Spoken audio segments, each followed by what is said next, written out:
It's Lewis Hamilton on the pole for the first Qatar Grand Prix, a superb lap at back end of qualifying in Q3. First lap put him on the pole, second lap emphasised the pole. He took it by the margin of 0.4, which is quite a lot in 2021 Formula One standards. Max Verstappen second for Red Bull Honda, and Valtteri Bottas, Lewis's teammate, qualifying third in the other Mercedes. All three starting on the medium tyre. They made good use of that in Q2, but it was Lewis that took the glory in Q3, and I think his numbers kind of tell the background to that. Top speed 317 kilometers an hour on both runs on the main straight through the speed trap past the pits, and Max Verstappen on both his runs 1 kph quicker than Lewis through the speed trap. However, through the trap at the back end of sector 2 on the far side of the circuit behind the pits, which is indicative of the amount of downforce, the amount of grip the car has and the sort of exit speeds it's getting from medium to high speed corners. Lewis Hamilton on both his runs, 313 on his first run, 315 kph on his second run. Max went from 311 to 312 between his two runs. So a big 3 to 4 kph difference between Max and Lewis on that trap out the back. And that probably tells the whole story. Lewis Hamilton had a really good day overall after a rather scrappy Friday, but then he's never really been a brilliant Friday driver in Formula One terms. And the most interesting thing for Lewis, I thought, was towards the end of free practice this morning when he came in and he was just so on top of things, and Mercedes was on top of things. He just came in for a nose change. It looks like resultant lap time, he was doing 22.3 and he went to a 22.6 with a different nose, with a different wing. Looks like they took a bit of wing out of the car, and it shows you how important that trap is on the far side of the circuit, because on the old nose spec 312, on the new spec 302. So guess what, discarded for qualifying, although the top speed was about the same. So it's interesting to see how Mercedes can play with downforce levels on the front wing without touching too much of their terminal velocity speed. So that was a nice little touch from Lewis and Mercedes, just that fine tuning. Max Verstappen looked to have an altogether more difficult day. Late out in FP3 this morning, both Red Bulls delayed, but the slightly worrying problem with the DRS activated, particularly after everything happened to Mercedes in Brazil. But anyway, they got that sorted and he was there, but he was kind of behind the music in terms of when they were out doing their runs. If you had to take a very easy, simple Monday morning quarterback approach to Red Bull's performance today, you'd have to say it looks as if they're running too little wing. They're too quick on the straight relative to Mercedes, and they're not quick enough on those medium high speed corners relative to the Mercedes. Obviously really good on the slow stuff, as they always are. So I think that was the difference. Quite why Red Bull have got into that situation, difficult to tell. I guess the DRS issues haven't helped. And I guess it's also a part of Mercedes, as I've been saying since Silverstone, with the benefit of the stiffer rear Pirellis, really beginning to understand what's happening with the back end of that car. And there's no doubt that they're tuning that car race by race now in terms of setup to that much more stable rear that they've been able to enjoy from Silverstone onwards. So for Lewis Hamilton, a very good pole. Valtteri Bottas, P3. He'll be starting on the clean side of the grid as well. As I say, all top three drivers on the medium tyre. And that was okay, but it looked a bit messy. A typical Valtteri thing. Looked really good on Friday, and then it kind of fell away in qualifying when it really came down to doing the laps. There was a big wind change today. There was quite a strong tailwind going into turn 1, which of course affects the car's turn-in as you go into turn 1. And turn 1 is not massively slow either. It's an interesting corner, just like the last corner, which is a fourth gear corner. But the difference between Lewis and Bottas, and here I've got to say, I haven't seen all the drivers on boards around the lap. But for me, there was a sort of breakthrough moment watching on board with Lewis this morning as he was going through the 3 quick right-handers. And everybody I've been watching so far on boards, by the time they get to the third right-hander, really quick, they've gone through the first 2 in 7th gear, they're getting to the third, they're all going down to 6th gear. I can only assume it's because the tyres are starting to overheat at that point, and it's just like a comfortable feeling of going down a gear just to get on top of the car.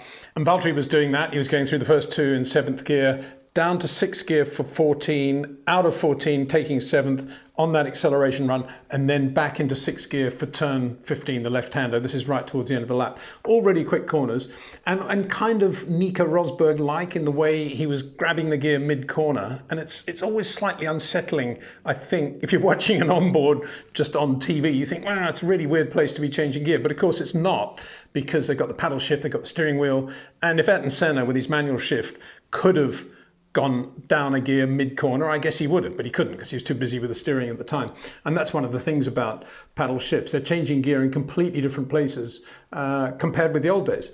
But this isn't about the old days. This is about how I think drivers get lured into using those gears as much as possible. And when they want a confidence boost and the tyres are starting to overheat and they've got a really quick corner ahead of them, it's kind of tempting just to go down a gear, just to get on top of the car, as I say. And the breakthrough moment for me was on board Lewis. It was about halfway, 2/3 of the way through FP3 this morning. And he's going through the first two in 7th. And guess what? Next corner is also in 7th. It's like being on a limo. He just kept it in 7th the whole way around.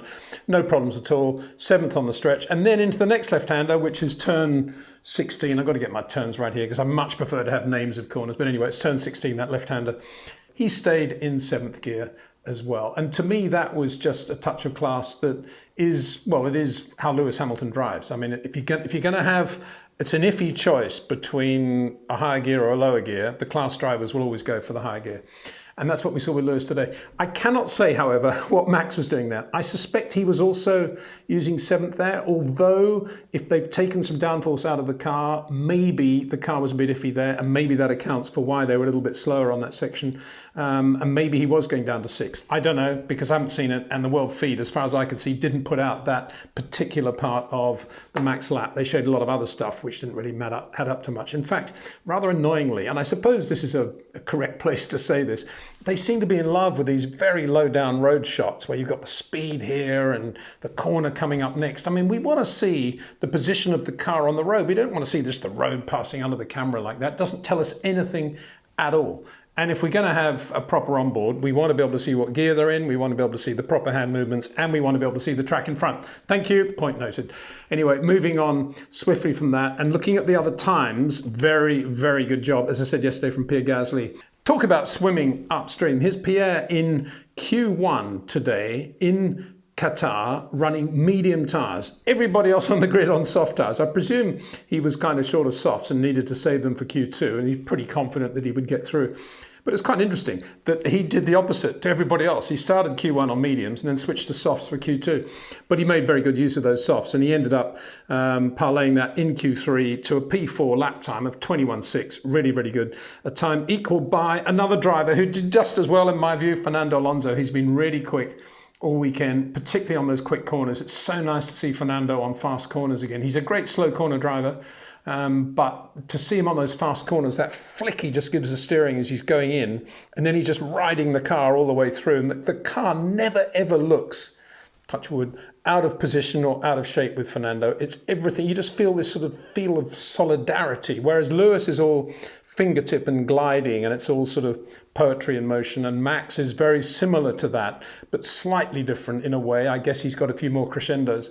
But Fernando is just like this feeling of the car just sitting on the road. He's got this incredible feel for keeping all four corners looking square. So a great lap by Fernando. But look at the top speeds of the Alpine, 327. That's what Fernando did when he did that 21.6 without a tow. And just as a reminder, 327 kph, Lewis Hamilton 317. So Fernando 10 kilometers an hour quicker than Lewis, but you know, it's the rest of the lap that counts, of course. The top speed is not everything, as we well know. And a lot of that is indicative of how the Alpine doesn't have the same inherent downforce, obviously, as the Mercedes. So a very good lap by Fernando. Just interesting to compare his mid-sector speed, 311. Interestingly, the same speed as Max Verstappen, 311. You'd say it's not very quick, but that's what Max was doing. So I guess that shows where Red Bull are not really quick at the moment. At that point, at that speed trap, Max Verstappen and Fernando Alonso, 311 kilometers an hour, exactly the same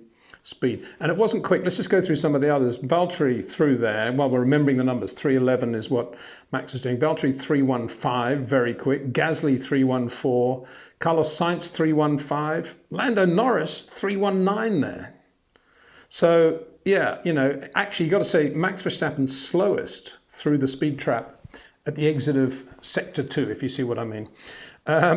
So that, you know, that's part corner, part straight line. So it's not a great thing for Red Bull to be going to the race with. And Fernando got the job done. He didn't even finish his lap in the second half of Q3. P5 for Fernando. And just by comparison, Esteban Ocon did a pretty good job as well, 22.0. So 4/10 slower than Fernando on this occasion, on a circuit that neither of them had seen before. So that's quite an interesting comparison. I think Lando Norris blew Daniel Ricciardo away, as ever. 21.7, really good lap by Lando as well. He was really quick in the straight line too, 3.23, 3.24, and very good through that mid-sector trap as well. So I would guess that where McLaren's are losing is going to be on the slow corners. You'd have to conclude it's on all the first part of the lap, the slower acceleration runs, the tighter corners. The longer, slower corners are probably what killing McLaren around here.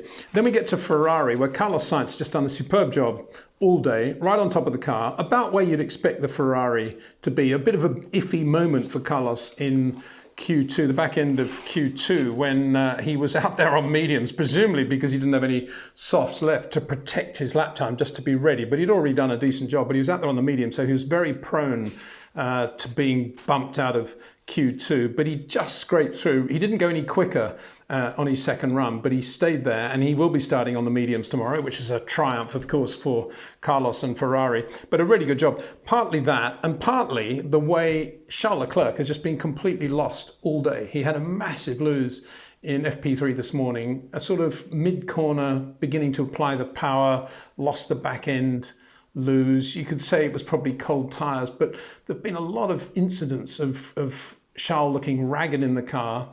And then we had a really interesting interchange between Charles and his engineers this morning, in which it was very actually it was very characteristic of Charles, because it was like, I don't know where I'm losing time, tell me what I'm doing wrong. You know, you don't hear racing drivers, you don't hear Lance Stroll saying that very much. And we'll get onto that in a minute. But Charles is one of these guys who is incredibly self-critical. In fact, you could possibly argue he's maybe a little bit too self-critical. But he just said, I don't know where we're losing the time. And they said, well, try actually not braking as late. And they listed like 3 corners where he was braking really late, probably later than Carlos Sainz, which again is very uncharacteristic of Charles Leclerc. And he did a reasonable time at the end of FP3. But in qualifying, he was never with the music, and he never looked confident in the car.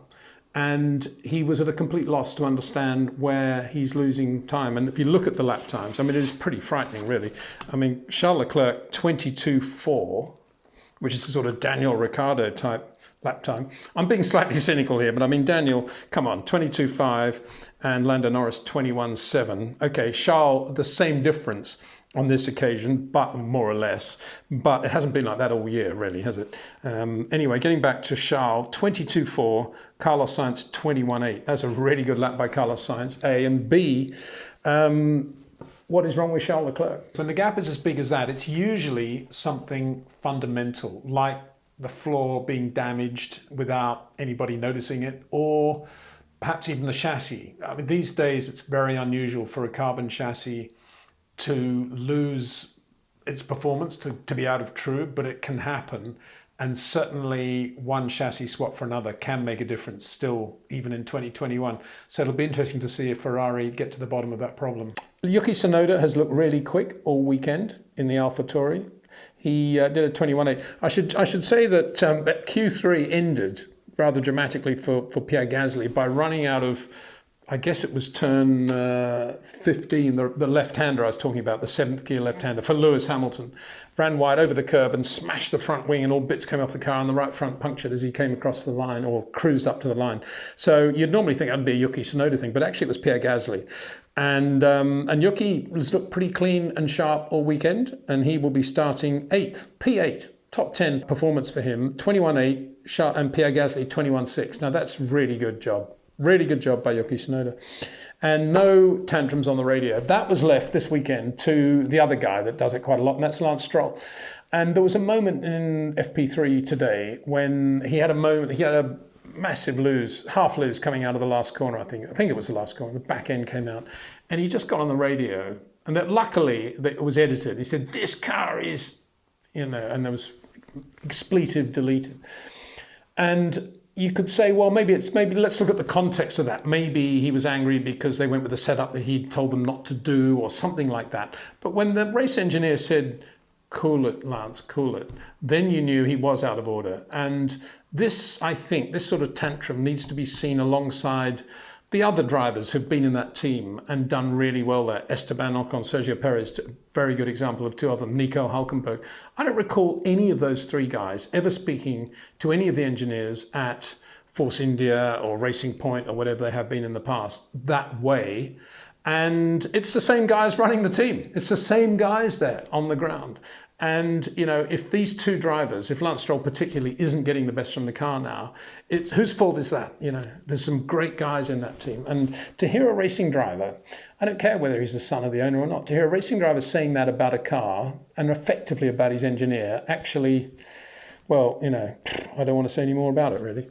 And Sebastian Vettel, having said all of that, qualified 10th behind Esteban Ocon, as I say, who did the 22.0, Sebastian 22.7. Pretty good job, you know, he is a 4 times world champion. He is pretty quick, as we have been saying, even he still has his V system of driving, really good in the first part of the lap, but probably fairly average on the second. Let's just have a look and see what he's doing elsewhere. 3.21 on the straight, which is identical, really, to Carlos Sainz in the Ferrari, a little bit quicker than Valtteri Bottas.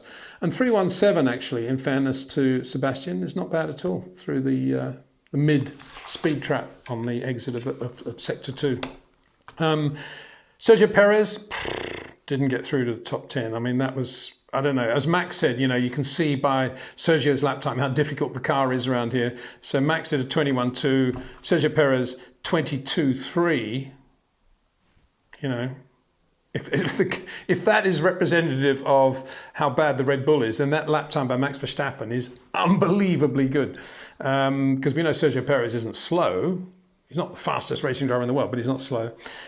Stroll 22.4. Charles 22.4, Daniel 22.5, and George Russell made it through to Q2. Very good job, 22.7.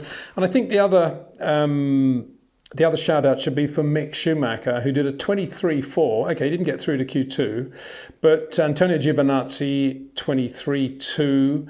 Nicholas Latifi 23.2, Kimi Räikkönen 23.1, Mick Schumacher 23.4, pretty good, and his teammate 25.8. So not far away from the music there for Mick Schumacher on a circuit that was new. So, you know, for everyone. So the playing field was more even, and there's Mick showing his talent. So good job by MSC. So with Sergio Pérez starting P10, it is the two Mercs on the clean side of the grid, first and third, with Max sandwiched there in the Red Bull Honda on the dirty side of the grid. Doesn't look great for him there, but Max is very calm and cool at the moment. I think he's such a good racing driver, and he's done so much racing. You know, you can just feel the kart racing coming out of his pores as he speaks. He'll be there, and it'll be an interesting battle, I think. Obviously, if Max beats Bottas, that's a result. If he can beat Lewis for some reason or other, that's a great result for him. But at the moment, it looks as if Max will be going into this race thinking, if I come out of this with P2, it's another good damage limitation exercise as we head towards Saudi Arabia. Keep looking ahead all the time. Behind that, it'll be an interesting battle, I think, to see how Fernando Alonso and Pierre Gasly get on. I think Fernando's really got the eyes on at the moment. We want to be at least P4 in this race. And Lando Norris looking for another good result. Classic Lando. I mean, he seems to be doing this more and more, doesn't he? Just nowhere on Friday. And then when it comes down to qualifying, bang, he puts the lap in and he's right there in the race. Always very good to see. So I can't wait for that. See you tomorrow.